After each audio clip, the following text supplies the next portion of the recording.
My name is Judy Ryan, and I'm the owner and founder of Lifework Systems, which has been around since 2002.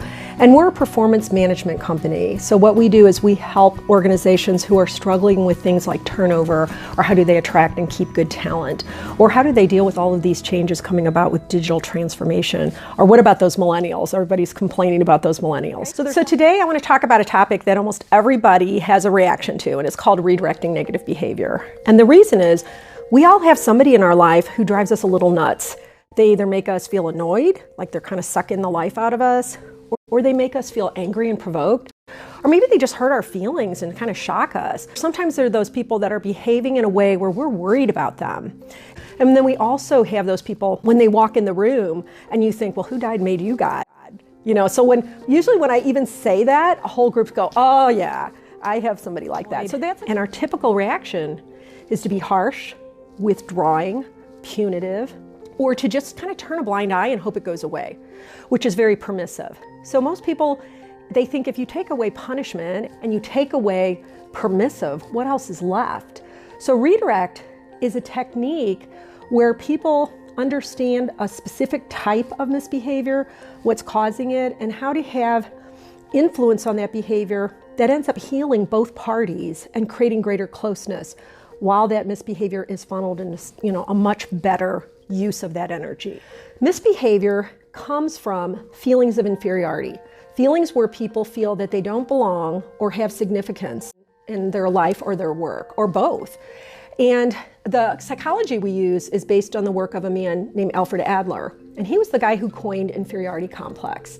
And what he basically said is, if we don't create certain conditions and conversations where people feel empowered, that they feel lovable, which is different than loved.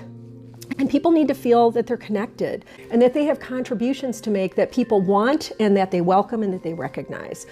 So what happens is we set up our homes and our schools and our families and our workplaces to be doing all these crazy behaviors that actually make people feel the opposite of significance and belonging. It's improved both work and home because I'm in a more trusting and open environment.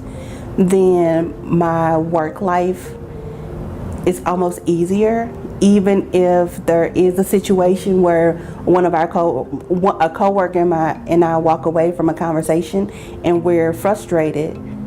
I can easily work it out. I can easily think through and get back to where we're on a good page, we have a good relationship.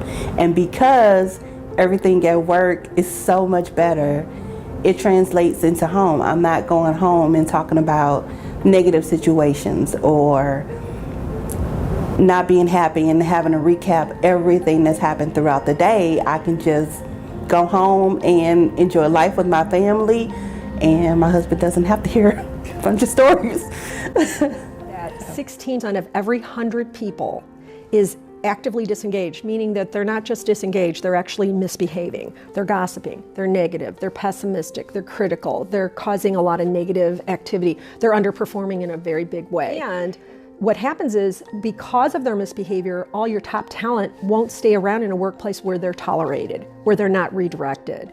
So that group that's the fully engaged brings about $928,000 per 100. So you're putting at risk over $1 million from the misbehaving people and all the people that'll leave that you don't want to have leave. Well, thank you so much for this opportunity to share something that I believe is so needed right now in our world. And I just want to remind you, I'm Judy Ryan from Lifework Systems, and I'm here to help you if you would like to reach out and talk with me about this.